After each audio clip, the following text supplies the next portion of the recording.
кішкентай кезінде кейбір адамдар сұрайды ғой, не үшін сен осы қазақ тіліне кірісіп кеттің кәдімгідей.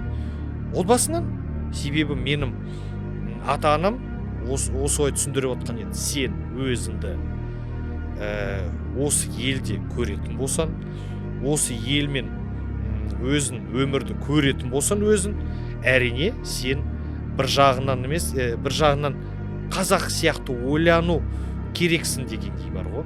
Ал қазақ ол қазақ тілінде ойлайды. Сол үшін қазақ ойлану үшін сен қазақ тілін меңгеру керексің бар ғой. Ал өзіңді дәл осы әңгіме болған кішкентай кезінде, себебі мен сұрақ қойған едім.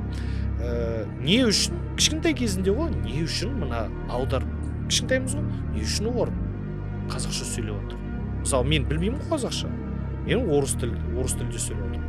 Сол кішкентай кезде, балабақша кезінде ғой, осындай сұрақтар түскен еді, солай жауап берген еді. Сол кішкентай кезінен басында қалған негізі бағдарлама ғой, программа